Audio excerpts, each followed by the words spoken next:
Haleluya, saudara. Nah, kita akan lihat slide yang kedua ya. Terima kasih Priska.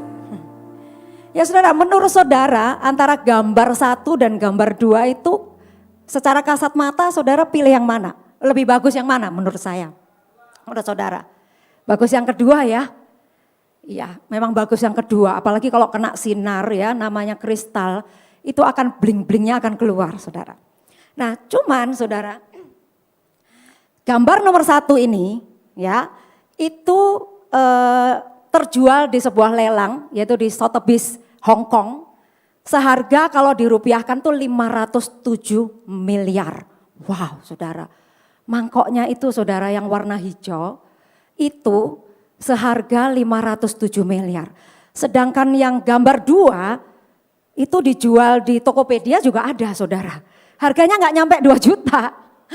Nah pertanyaannya sekarang, kenapa gambar 1 itu begitu mahal? Sampai 507 miliar ada yang beli saudara. Itu diameternya cuma 13 cm. Saudara bisa bayangkan ya.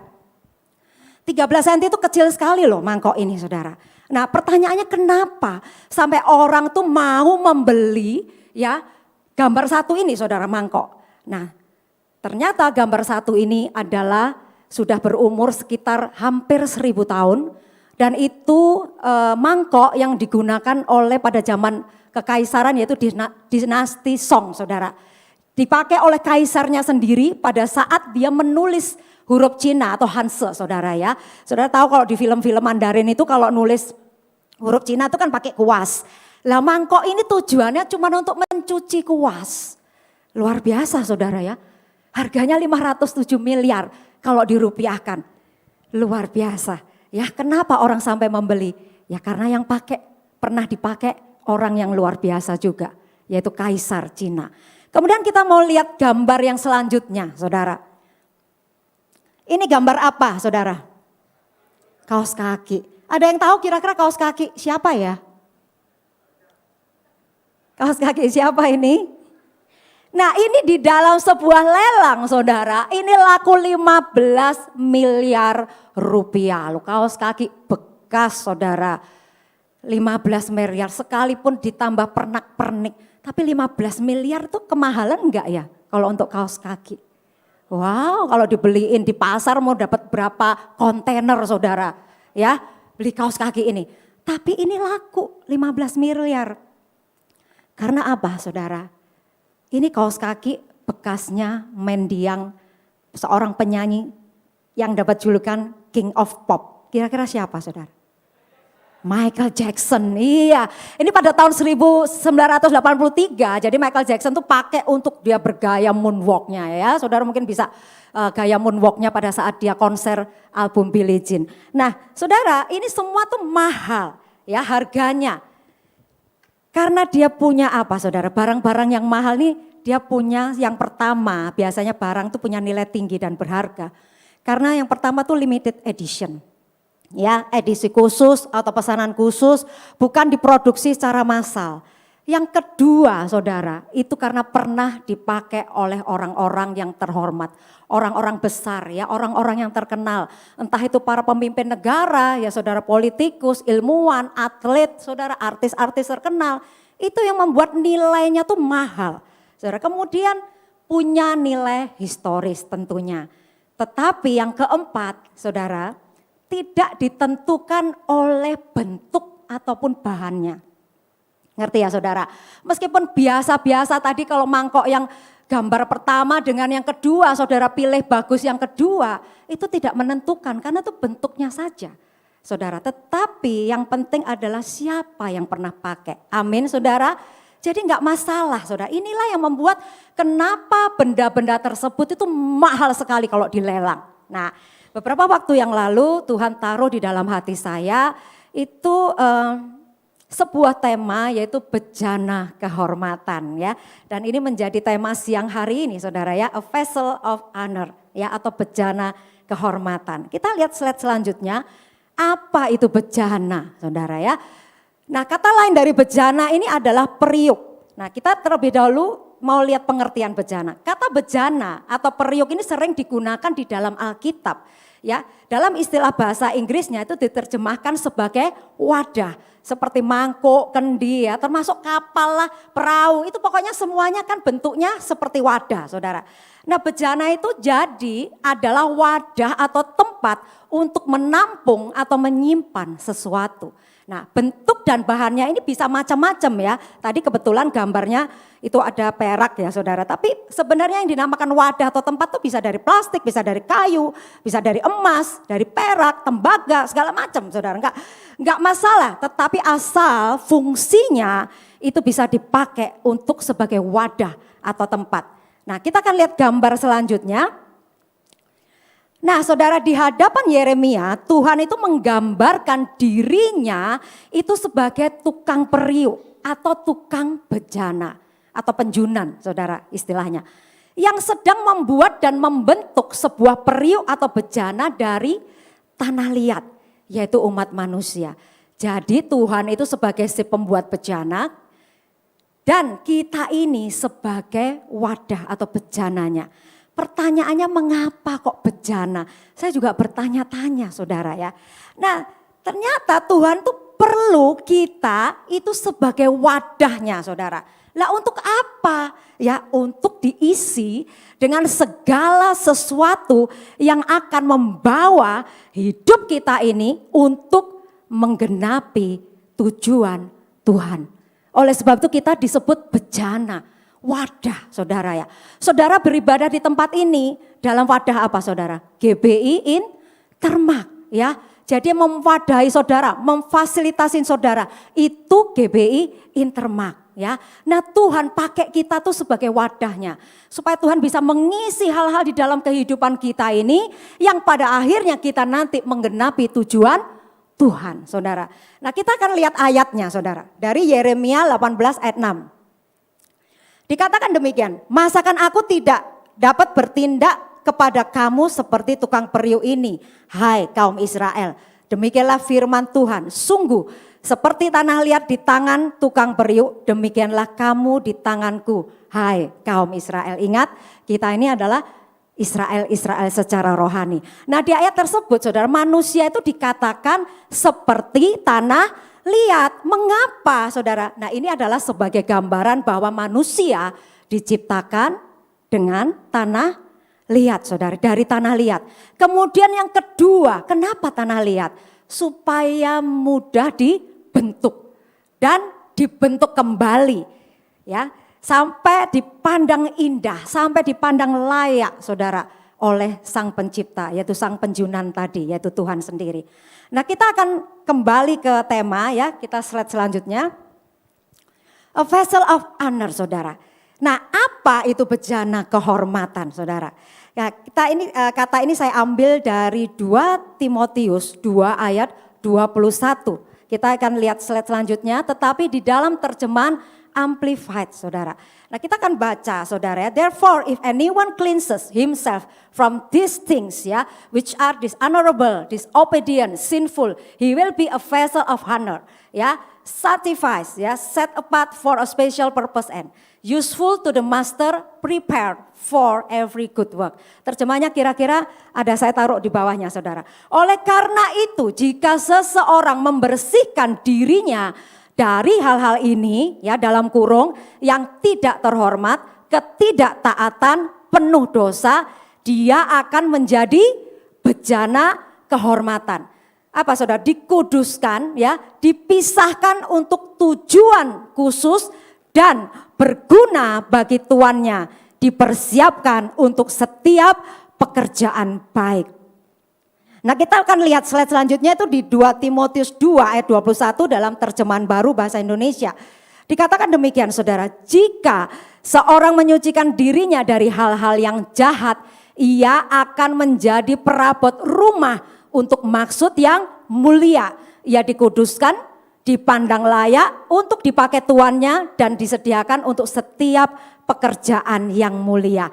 Jadi bejana kehormatan itu adalah bejana yang dipakai sebagai wadah ya oleh Tuhan sendiri untuk melakukan pekerjaan-pekerjaan baik untuk tujuan-tujuan yang mulia sesuai kehendak Tuhan dan rencana Tuhan.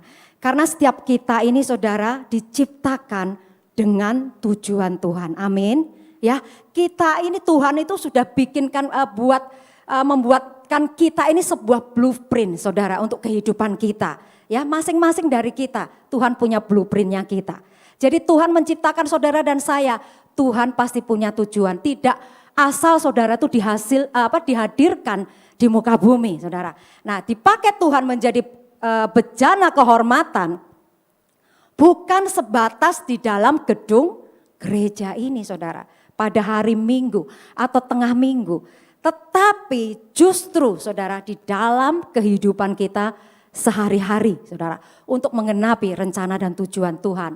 Ya entah itu di bidang rohani ataupun di bidang sekuler. Ya dimanapun saudara berada ya saudara di sekuler mungkin bisa di sosial, di politik, di media, di entertain.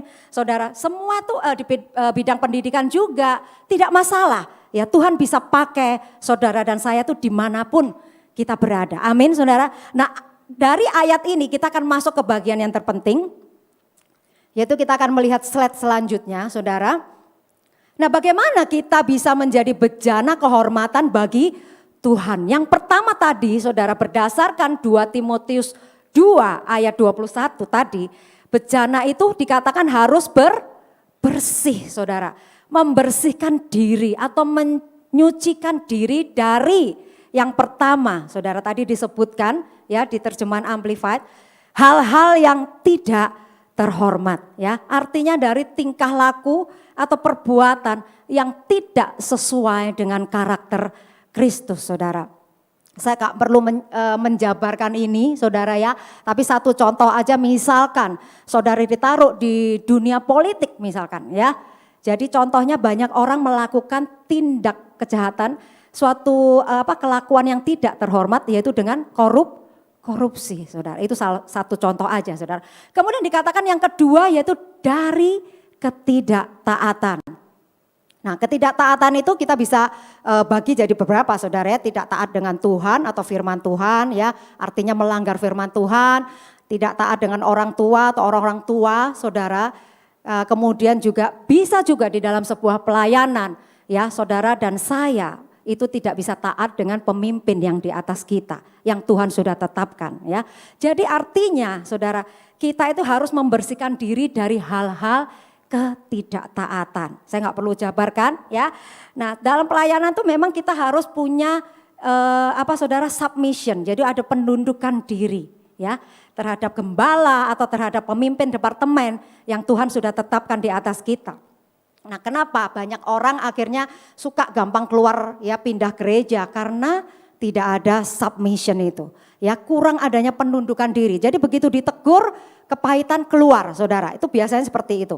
Nah kemudian yang ketiga dikatakan membersihkan diri atau menyucikan diri dari dosa dan kejahatan. Atau segala hal yang bertentangan dengan firman Tuhan. Itu adalah dosa dan kejahatan. Juga saudara dari keterikatan ya. Saya tahu anak-anak muda ini paling suka main game saudara. Tapi harus tahu waktunya. Kalau sampai malam sampai tidur pagi saudara nggak ada waktu untuk bersekutu dengan Tuhan. Saudara main game terus. Itu juga membuat Tuhan tidak suka saudara. Amin saudara. Jadi kita harus tahu bagaimana kita berperilaku. Nah jadi kita harus membuang segala yang kotor dan cemar dalam hidup kita. Kita akan lihat slide selanjutnya. Di 2 Korintus 7 ayat 1 dikatakan, saudara-saudaraku yang kekasih, karena kita sekarang memiliki janji-janji itu, marilah kita menyucikan diri kita dari semua pencemaran jasmani dan rohani. Dan dengan demikian menyempurnakan kekudusan kita dalam takut akan Allah, saudara. Nah bagaimana bisa sebuah wadah saudara yang dalam keadaan kotor itu bisa dipakai oleh Tuhan. Saudara kalau kita butuh piring atau mangkok untuk makan, saudara pasti cek dulu kan ya kondisinya bersih atau dalam keadaan kotor. Saudara memang mau saudara untuk menempatkan makananmu di mangkok yang kotor belum dicuci? Tentu tidak. Kita kalau makan di restoran aja saudara, mangkok dan mungkin piring, gelas semuanya sudah kelihatan bersih. Tapi kita sudah membiasakan diri dilap lagi pakai tisu. Kadang-kadang suka ada debu-debu yang menempel. Nah demikian juga dengan Tuhan. Kalau Tuhan, saudara, kita mau dipakai sebagai bejana untuk hormat dan kemuliaannya, Tuhan juga ingin setiap kita itu bisa membersihkan diri kita, saudara. Hidup dalam kebenaran, ya, hidup dalam kekudusan, saudara. Dan kita mesti taat, ya. Kita kalau jadi gelas misalkan, di mata Tuhan, ya, mau diisi panas, mau diisi dingin, mau diisi minuman pahit, mau diisi minuman manis, saudara, semuanya kita nggak bisa menolak, ya, apa saja, ya, kita harus taat kepada Sang Pemilik bejana itu, yaitu Tuhan. Nah, Tuhan akan memakai kita, bejana-bejananya itu yang bersih, kudus, dan yang berkenan kepadanya. Kita akan melihat yang selanjutnya, ya, yang kedua, saudara, bejana itu harus dalam keadaan kosong, ya. Di 2 Raja-Raja 4 ayat 3 dikatakan demikian, saudara. Lalu berkatalah Elisa, pergilah mintalah bejana-bejana dari luar, daripada segala tetanggamu bejana-bejana kosong, tetapi jangan terlalu sedikit. Nah, ini cerita tentang janda di Sarfat. Nah, kenapa bejana ini harus kosong? Ya supaya bisa dipakai, saudara. Jawabannya simpel, ya, supaya bisa diisi dengan sesuatu kalau dalam keadaan kosong. Nah, diisi apa, saudara? Dalam pengertian nih, kalau kita ini sebagai bejana di hadapan Tuhan. Yang pertama dan terutama, yaitu ada di 2 Korintus 4 ayat 7, tidak usah dibuka, saudara, yaitu diisi dengan harta. Apa sih, saudara, harta di situ? Yaitu Roh Allah yang berdiam di dalam diri kita, yaitu Roh Kudus, saudara. Amin, saudara, itu yang akan memampukan kita, yang memberikan kekuatan pada kita, saudara. Kuasanya akan dinyatakan ketika Roh Allah itu tinggal, ada di dalam diri kita. Sehingga kita bisa berjalan menghadapi segala hal dalam kehidupan kita. Amin, saudara, seperti yang dikatakan Rasul Paulus, sekalipun ditindas, saudara, ya, namun tidak terjepit, ya, sekalipun kehabis akal, tetapi tidak putus asa, saudara, menjadikan kita ini pemenang-pemenang dalam kehidupan. Amin. Nah, sekarang kita akan lihat apa yang dikatakan Rasul Paulus tentang Yesus kepada jemaat Filipi. Kita akan lihat selanjutnya Filipi 2 ayat 5 sampai 8. Dikatakan demikian, hendaklah kamu dalam hidupmu bersama menaruh pikiran dan perasaan yang terdapat juga dalam Kristus Yesus.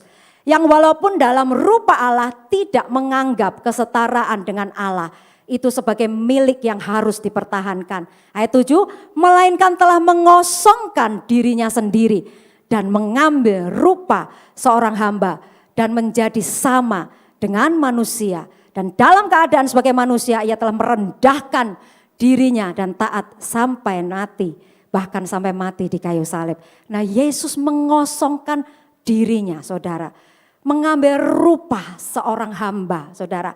Ini berbicara dia membuang egonya, saudara. Melepaskan status dan haknya dia sebagai anak Allah, saudara. Untuk apa? Memilih taat kepada Bapaknya sampai mati di atas kayu salib. Dengan demikian, saudara, dia Yesus mampu menggenapi kehendak dan rencana dan tujuan Tuhan Bapaknya, saudara, untuk menjadi jalan keselamatan bagi setiap kita umat manusia. Nah, kalau kita baca nanti di ayat 9 dan seterusnya dikatakan itulah sebabnya Allah sangat meninggikan dia, meninggikan Yesus, saudara.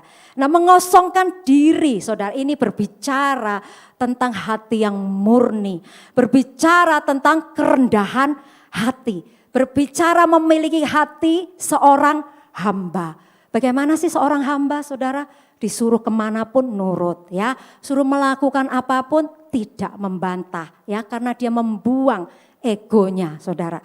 Dia membuang segala keangkuhannya. Nah, selagi bejana ini masih ada isinya, ya. Ego kita, kesombongan kita, saudara. Tuhan tidak bisa memakai kita. Karena kita belum dipandang layak, saudara. Oleh sebab itu, saudara, kalau kita mau dipakai Tuhan menjadi bejana kehormatan, saudara, benar-benar harus perhatikan keadaan diri kita. Apa kita masih, ego kita masih kuat, kesombongan kita masih tinggi, saudara. Sehingga kita menganggap bahwa kita mampu, bahwa kita bisa, kita hebat, saudara. Bagaimana Tuhan bisa maksimal untuk memakai saudara dan saya ketika bejana, yaitu kita, masih ada isinya seperti itu, saudara. Nah, oleh sebab itu saudara, seperti ada lagu dari sekolah minggu ya. Ingat enggak saudara? Dia harus makin bertambah ya. Ku harus makin berkurang ya. Nama Yesus saja disembah. Ku di tempat paling belakang ya. Bila Yesus ditinggikan dan salibnya diberitakan, pasti dia menarik semua orang datang kepadanya sekarang. Kalau kita, saudara, hidup kita merasa lebih, saudara, kita mengecilkan ego kita, kemanusiaan kita, dan Tuhan semakin besar menguasai hidup kita. Baru saudara kita bisa menarik banyak jiwa karena Tuhan dimuliakan lewat hidup kita. Amin saudara. Selanjutnya yang ketiga saudara, rela dibersihkan atau dikuduskan, dimurnikan saudara untuk dipakai tuannya. Nah, artinya bagian ini Tuhan yang melakukannya kepada kita, saudara. Dan tidak cukup sekali, saudara, bisa berulang kali. Kalau yang pertama tadi membersihkan diri, saudara, itu bagian kita, ya, upaya diri kita untuk hidup dalam kebenaran, dalam kekudusan, saudara. Nah, bagaimana caranya Tuhan membersihkan diri kita? Lewat proses demi proses dalam kehidupan kita. Amin saudara. Dibersihkan itu memang sakit saudara ya. Anggap aja kalau saudara punya panci di rumah kemudian itu banyak keraknya. Saudara membutuhkan apa kira-kira? Apakah bisa cuman disabun terus hilang keraknya? Tidak saudara. Tetapi menggunakan sabut besi ya. Menggunakan abu gosok ya. Jadi akhirnya bisa hilang tuh segala kerak. Kalau seandainya pancinya bisa ngomong saudara, pasti dia akan bilang apa? Sakit saudara. Jadi memang kalau kita diizinkan Tuhan, diproses Tuhan, dimurnikan Tuhan lewat masalah-masalah yang kita hadapi, kita mengalami rasa sakit itu saudara. Amin saudara. Tapi Tuhan mau saudara supaya kita ini setelah kita diproses, setelah kita diperhadapkan dengan masalah dan kita keluar sebagai menang. Jadi kita naik level, amin saudara. Nah saudara kita gak menyadari saudara, kadang-kadang kita Tuhan bisa sentil kita, bisa bersihkan kita kalau kita sudah mulai sombong, mulai ada iri hati, mulai ada persungutan di dalam diri kita. Atau ada angus di dalam diri kita saudara, karena mulai mencicipi yang namanya manisnya dosa. Ya, bahkan dikatakan bukan sekedar dibersihkan saudara, tapi dihancurkan untuk dibentuk kembali. Supaya apa saudara? Yaitu tadi saudara, supaya kita makin dewasa, disempurnakan untuk menggenapi tujuan Tuhan saudara. Ya kita lihat ayatnya di Yeremia 18 ayat 4. Dikatakan demikian saudara. Apabila bejana yang sedang dibuatnya dari tanah liat di tangannya itu rusak, maka tukang periuk itu mengerjakannya kembali menjadi bejana lain menurut apa yang baik pada pemandangannya. Rusak atau sudah tidak murni lagi. Ada cacatnya saudara, berlubang, mungkin warnanya berubah ya karena terkontaminasi oleh udara saudara. Jadi oleh sebab itu Tuhan bentuk ulang kita, yaitu dengan diproses saudara. Nah jadi proses tersebut akan terus berlangsung dalam kehidupan kita anak-anak Tuhan. Sampai kita dipandang layak oleh Tuhan. Sampai kita dipandang bahwa kita sudah menggenapi tujuan Tuhan dalam hidup kita. Nah dalam fase ini yang diperlukan adalah kita harus memiliki roh yang teguh saudara. Nah kita perlu membangun roh yang teguh ini saudara. Kalau saudara cuma beribadah hari Minggu, kemudian saudara pulang, kemudian dalam seminggu saudara nggak ngapa-ngapain saudara, nggak pernah connect dengan Tuhan, gimana kita punya roh yang teguh saudara?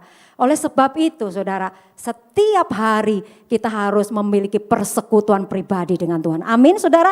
Kita bisa memuji, menyembah Dia, kita bisa saudara membaca, merenungkan firman Tuhan. Supaya apa saudara? Roh kita teguh. Karena roh kita juga perlu makanan, bukan jasmani kita saudara. Saudara jasmani makan 3 kali sehari, bagaimana dengan roh kita? Kalau roh kita tidak dikasih makan saudara, itu juga akan lemah. Dan makanan kita apa saudara? Firman Tuhan. Oleh sebab itu pentingnya saudara, setiap hari kita meluangkan waktu kita untuk baca firman ya. Setiap pagi saudara yang ada morning dew ya. Kemudian kalau saudara terlibat masuk di dalam grup di WA saudara, di grup praise worship dan multimedia. Kalau saudara yang pelayanan di bidang itu, saudara tiap hari juga bisa melihat teman-teman kita ya menyampaikan renungan, mengupas ayat-ayat firman Tuhan. Nah, saudara itu yang diperlukan, saudara. Berlian semakin berkilau apabila digosok, makin berkilau. Artinya apa? Hidup kita jadi kesaksian, saudara. Tuhan yang dimuliakan ya. Ada istilah stars don't shine without darkness. Artinya apa? Bintang-bintang itu enggak akan bersinar ya tanpa apa saudara? Darkness, kegelapan. Artinya pada saat kita diproses, pada saat kita mengalami tekanan saudara, Tuhan murnikan kita supaya kita lebih berkilau lagi. Enggak usah dibuka saudara, di Mazmur 119 ayat 71 dikatakan bahwa aku tertindas itu baik bagiku. Supaya aku belajar ketetapan-ketetapanmu. Amin saudara. Bagi saudara yang masih kuliah, sekolah, saudara ulangan, proyek, tugas-tugas yang menumpuk. Saudara mengurangi kenyamanan saudara, mengurangi jam tidur saudara. Tetapi saudara serasa saudara tertindas, betul saudara. Namun hal-hal itu saudara, kita bisa belajar banyak yang membuat kita jadi pinter saudara. Karena kita mengerjakan tugas-tugas, mengerjakan proyek-proyek itu dengan benar. Nah sama halnya kalau kita sedang berada di sekolah kehidupan. Di hari-hari kita saudara, bagaimana saudara? Kita juga mengalami ujian, mengalami tekanan saudara. Nah seringkali kita mengalami justru keadaan tertekan, ada badai. Kita baru melihat Tuhan. Amin saudara. Seperti yang tadi pagi Pak Stephen sampaikan, saudara kita kadang-kadang ditempatkan di holy ground. Satu tanah yang berbeda saudara. Mengalami hal-hal yang membuat kita kok begini? Kadang-kadang ada pertanyaan begitu saudara ya. Tetapi justru dalam fase ini kita bisa melihat Tuhan. Saudara ingat bagaimana murid-murid dan Tuhan Yesus berada di dalam perahu ketika berada di Danau Galilea. Ketika angin sepoi-sepoi ya perahunya tenang ya Tuhan Yesus tertidur. Nah mungkin murid-muridnya sedang ngobrol satu sama lain. Atau mungkin ada yang melihat pemandangan ya dan sebagainya. Jadi semuanya tenang. Tetapi mereka enggak melihat apa-apa karena Yesus tertidur. Amin saudara. Tetapi apa yang terjadi ketika angin topan mendera mereka. Ya ombak menerpa mereka. Dan mereka berteriak membangunkan Yesus. Kemudian Yesus bangun dan menghardik ya membentak. Saudara, ombak itu saudara. Akhirnya ombak itu teduh sekali saudara, danau itu teduh. Dan murid-murid melihat Yesus, melihat perbuatannya yang ajaib saudara. Demikian dalam hidup kita saudara. Nah beberapa waktu ini saya juga melihat yang demikian luar biasa apa yang Tuhan kerjakan dalam kehidupan saya saudara. Banyak tekanan, banyak masalah yang saya dan suami saya sebenarnya itu hadapi hari-hari ini saudara. Tetapi justru saudara, saya bisa melihat pekerjaan Tuhan itu nyata saudara dalam kehidupan kami. Saudara justru lewat tekanan. Kalau enggak ada masalah semua baik-baik kita bisa hahaha hihihi saudara ya. Kita enggak melihat kuasa Tuhan itu terjadi dalam hidup kita. Tetapi ketika Tuhan izinkan proses terjadi dalam hidup kita dan kita taat saudara. Kita akan melihat Tuhan itu bekerja luar biasa dalam hidup kita. Apa yang tidak pernah kita pikirkan loh. Tuhan tuh bisa saudara. Ternyata begini Tuhan. Oh maksudmu begini. Luar biasa. Sampai saya mengagumi yang namanya skenarionya Tuhan. Itu enggak ada habis-habisnya dalam hidup saya dan suami saya saudara. Tuhan kita luar biasa. Amin saudara. Nah enggak usah dibuka di 2 Korintus 12 ayat 9 sampai 10 itu dikatakan. Cukuplah kasih karuniaku bagimu. Sebab justru dalam kelemahanku lah ya Paulus yang katakan ini kelemahanlah kuasaku menjadi sempurna. Maksud saya ini kata Tuhan yang ditulis oleh Paulus saudara. Nah sebab itu terlebih suka aku bermegah atas kelemahanku kata Paulus. Supaya apa? Supaya kuasa Kristus turun menaungi aku. Nah perhatikan saudara. Sang empunya bejana akan memakai bejananya yang punya kualitas bagus. Amin saudara. Yaitu apa saudara? Kokoh, kuat ya. Bukan yang ringkih, bukan yang fragile saudara ya. Baru dikasih kena angin sepoi-sepoi terjatuh pecah saudara. Atau mungkin kalau kita sebagai bejana kemudian diisi air panas ya. Panas sedikit sudah retak pecah. Kalau saudara punya gelas seperti itu, kira-kira saudara mau pakai enggak saudara? Tidak saudara ya, untuk apa saudara? Ya, saudara tidak akan membeli ya gelas atau cangkir yang tipis, yang gampang pecah. Kita maunya yang kokoh.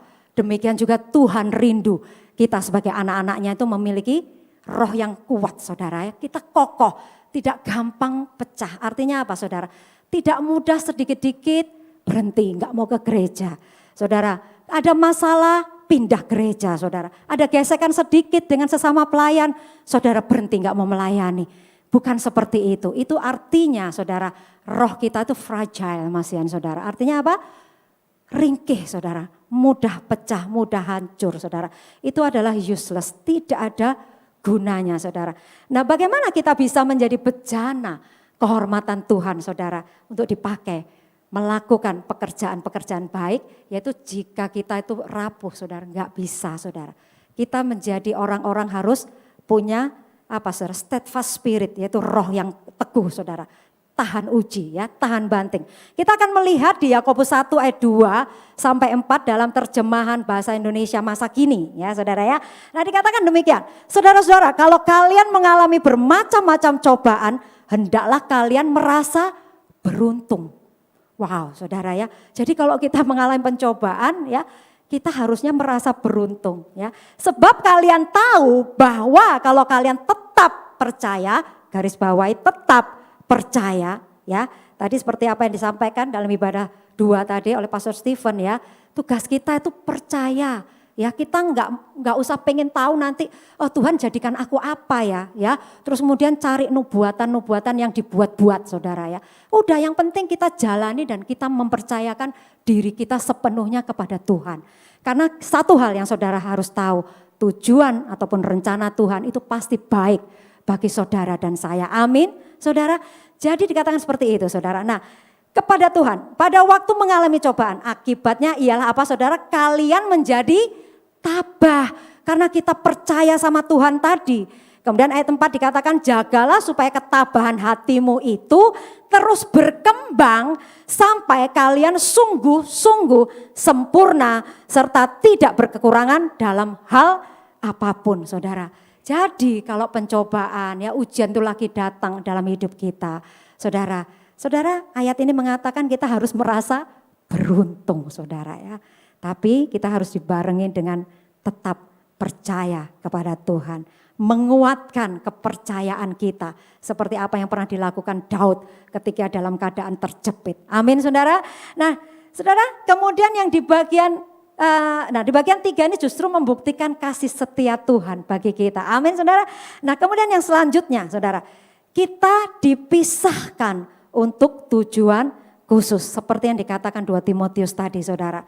Nah kita akan melihat 2 Timotius 2 tetapi ayat 20 saudara dalam 2 terjemahan yaitu terjemahan bahasa Indonesia, terjemahan baru dan The Message saudara.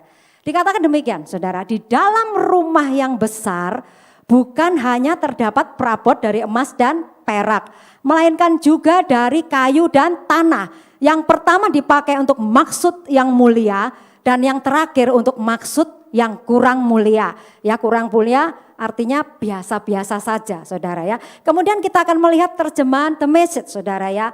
Dikatakan demikian, saya akan bacakan bahasa Indonesianya aja ya terjemahannya.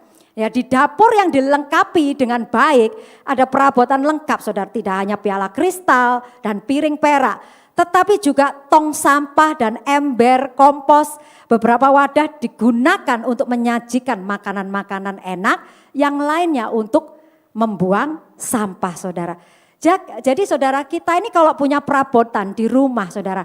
Kalau yang terbuat dari kristal ya, dari keramik yang bagus-bagus. Apakah saudara akan jadi satukan dengan yang dari plastik saudara? Kantong kresek misalkan ya saudara, piring plastik ya. Tentu kita akan dipisahkan tempatnya ya. Sesuai dengan tujuan ya, kegunaannya itu sebagai apa. Saudara, kalau misalkan kita piring keramik, gelas keramik ya, apalagi yang dari perak saudara, itu kita kalau menjamu saudara teman-teman kita, orang-orang yang kita hormati, atau kita bisa pakai makan kita untuk sehari-hari. Tetapi yang dari plastik saudara, misalkan gayung ya, tong sampah, itu beda kegunaannya. Amin saudara. Nah dalam hal ini sebenarnya Tuhan itu tidak memandang casingnya kita saudara. Tetapi yang Tuhan maksudkan di sini adalah kualitas daripada hidup kita saudara. Jadi jangan salah, oh dibedain ya, maksudnya begini-begini. Tidak seperti itu. Tuhan tidak memandang. Tadi seperti apa saudara? Barang-barang tadi. Bukan karena bahan bakunya saudara. Atau terlihatan keindahan dari luarnya yang saya maksud tetapi. Saudara, tetapi yang punya nilai siapa yang pakai saudara. Nah kalau hidup saudara dan saya Tuhan yang pakai saudara. Pasti punya nilai yang tinggi. Amin saudara. Nah ini Tuhan mau kualitas hidup kita. Nah demikian saudara, kita harus pisahkan, menjauhkan diri dari hal-hal yang berbeda dengan kita. Hal-hal yang berbeda itu apa saudara? Hal-hal yang akan menghambat kemajuan rohani kita. Ya, hal-hal yang tidak sesuai dengan kebenaran firman Tuhan. Itu yang harus kita pisahkan dari kehidupan kita. Supaya apa saudara? Kita bisa mencapai tujuan Tuhan dalam hidup kita. Nah kira-kira apa saja saudara? Yang pertama tuh biasanya pergaulan ya, pergaulan yang salah. Kemudian yang kedua itu lingkungan atau tempat yang tidak benar ya. Kemudian yang ketiga itu bisa juga usaha atau pekerjaan yang tidak benar. Nah, kita akan melihat ayatnya di 2 Korintus 6 ayat 17 sampai 18 ya. Ayat 17 berkata begini saudara. Sebab itu keluarlah kamu dari antara mereka dan pisahkanlah dirimu dari mereka. Firman Tuhan, dan janganlah menjamah apa yang najis, maka aku akan menerima kamu. Ayat 18, dan aku akan menjadi bapamu dan kamu akan menjadi anak-anakku laki-laki dan anak-anakku perempuan. Demikianlah firman Tuhan yang maha kuasa. Dari awal penciptaan Tuhan sudah memisahkan antara terang dan gelap saudara. Nah saudara, ini sedikit cerita ya. Waktu SMA dalam sebuah retreat saudara. Biasa kan kalau kita ikut retret itu kan roh kita tuh wow menyala-nyala. Habis dikasih firman ya itu menyemangati kita saudara. Nah pada saat hari terakhir retret itu saya ingat betul saudara. Kemudian hamba Tuhan itu mengadakan altar call. Dan saya maju ke depan saudara. Pada saat altar call saudara saya itu berjanji di hadapan Tuhan. Tuhan pakai aku sesuai rencanamu. Jadikan aku hambamu. Saya tuh ngomong begitu sama Tuhan saudara. Ya saya menyerahkan hidup saya tuh wah pokoknya sepenuhnya Tuhan buat Tuhan. Saya cerahkan Tuhan semuanya kepadamu. Itu saya berjanji di hadapan Tuhan. Waktu saya retret, waktu saya masih SMA saudara. Dengan roh saya yang menyala-nyala saudara. Nah kemudian saudara apa yang terjadi? Beberapa tahun kemudian ketika saya pindah ke kota yang lebih besar ya saudara. Karena pergaulan dan lingkungan saya mulai silau dengan keindahan dunia. Saya sempat terjatuh saudara. Nah demikian kemudian saudara saya menjauh dari Tuhan. Saya mulai membuka diri saya untuk hal-hal yang duniawi saudara. Tetapi karena kasih setia Tuhan. Tuhan tuh menarik saya kembali untuk hidup benar. Dan sampai hari ini saya bisa melayani Tuhan kembali saudara. Tuhan luruskan hidup saya saudara. Amin saudara. Kemudian yang terakhir yaitu bersedia dipakai Tuhan ya. Talenta, kecakapan, saudara, kemampuan, kepandaian itu saudara dibutuhkan memang dalam melayani Tuhan. Namun ada yang lebih utama yaitu kesediaan kita. Kalau kita enggak punya kesediaan saudara, enggak ada hati yang rela di dalam kita melakukan pelayanan Tuhan. Saudara, hasilnya apa? Hasilnya enggak akan awet saudara ya. Enggak akan berkepanjangan. Gampang sekali kita mengeluh saudara. Karena masih ada ego di dalam diri kita ya, tanpa kesediaan Tuhan ya, tanpa kesediaan untuk dipakai Tuhan saudara. Saudara kita itu tidak berguna saudara di hadapan Tuhan. Amin saudara. Karena hanya orang yang mengandalkan talenta itu, kemampuan saudara, akhirnya kesombongan itu muncul dalam diri kita. Amin saudara. Nah ada beberapa tokoh-tokoh di Alkitab, ada Musa, Gideon, Daud saudara, Yeremia, Paulus yang awalnya mereka biasa-biasa. Yang masa lalunya juga buruk. Tetapi Tuhan bisa ubahkan ketika dia bersedia dengan rela dipakai oleh Tuhan. Amin saudara. Apa yang dimaksudkan dengan melakukan pekerjaan baik? Pekerjaan baik yaitu pekerjaan atau peristiwa-peristiwa atau kejadian. Saudara yang tujuannya untuk memuliakan Tuhan. Yang pada akhirnya apa saudara? Ujung-ujungnya Tuhan itu dipuji saudara. Amin. Nah saudara, sebagai ayat yang terakhir saudara ya, kita buka Efesus 2 ayat 10 ya. Dengan cepat karena waktunya.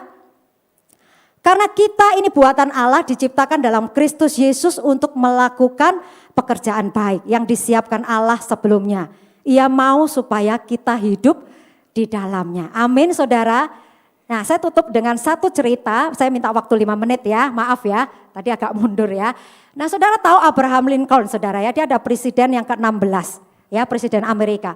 Ia disebut dan dikenang sebagai presiden yang luar biasa saudara, dengan prestasi yang luar biasa ya, belum ada presiden yang menandingi dia. Nah prestasi tersebut dia tidak terlepas dari sikap hidupnya. Bahwa sehari-hari dia punya pergaulan yang intim dengan Tuhan. Dia orang yang sangat mengandalkan Tuhan. Setiap hari dia baca firman saudara. Oleh sebab itu dia berkata bahwa Alkitab adalah pemberian terbaik dari Tuhan untuk umat manusia. Nah semua pemikiran keputusannya itu mengandung nilai-nilai Alkitabiah. Nah salah satunya yaitu kebijakannya ini saudara, membebaskan perbudakan, menghapus perbudakan di Amerika saudara. Nah sampai saat ini Alkitab tersebut saudara sudah sangat tua, itu masih disimpan sebagai koleksi khusus di Perpustakaan Kongres Amerika saudara. Yang sudah sangat-sangat tua, yang diwariskan oleh Mary Lincoln, yaitu janda daripada Robert Todd Lincoln saudara. Itu anak satu-satunya dari Abraham Lincoln. Saudara tahu saudara masa lalunya, dia adalah anak yang sangat miskin, ya tinggal di gubuk, untuk sekolah formal itu enggak sampai setahun saudara. Kemudian dia tumbuh dewasa, dia bekerja, dia berusaha, jatuh bangun dia gagal. Bahkan di dalam politik seringkali dia juga gagal saudara. Dia menikah dengan sulit sekali saudara. Pertama pada saat dia punya tunangan, tunangannya meninggal. Kemudian dia menikah punya anak 4 saudara, 3 anaknya meninggal saudara. Hanya dalam usia yang masih muda, dia cuma punya anak 1 yaitu Robert Todd Lincoln saudara. Tetapi apa saudara? Proses demi proses yang dia alami saudara. Karena dia begitu mengandalkan Tuhan, dia tidak melupakan Tuhan. Tuhan pakai hidupnya saat ini luar biasa, tetap dikenang saudara. Masa lalunya, cerita kisah hidupnya tetap dikenang. Artinya apa saudara?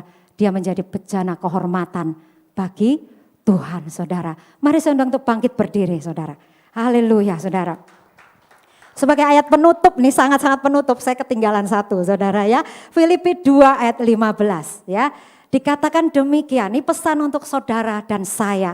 Supaya kamu tiada beraib dan tiada bernoda sebagai anak-anak Allah yang tidak bercela. Di tengah-tengah angkatan yang bengkok hatinya dan yang sesat ini. Sehingga kamu bercahaya di antara mereka seperti bintang-bintang di dunia saudara. Saudara yang merasa tidak mampu, saudara merasa aku biasa-biasa saja, aku enggak bisa apa-apa. Percayakan dirimu di hadapan Tuhan. Asal kita hidup benar di hadapan Tuhan saudara. Kita sungguh-sungguh saudara, Tuhan bisa menjadikan saudara extraordinary. Menjadi orang-orang yang luar biasa, dipakai Tuhan sebagai bejana kehormatan untuk menggenapi tujuan dan rencana Tuhan. Amin saudara, terima kasih Bapa, kami mengucap syukur untuk siang hari ini Tuhan. Terima kasih untuk pesan firman-Mu. Kami tahu Engkau merindukan setiap kami untuk bisa Engkau pakai Tuhan sebagai bejana untuk hormat-Mu Tuhan. Melakukan pekerjaan-pekerjaan yang baik, melakukan pekerjaan-pekerjaan yang mulia agar Engkau ditinggikan, agar nama-Mu dimuliakan untuk mengenapi rencana dan tujuan-Mu dalam hidup kami. Saya serahkan kepada hamba-Nya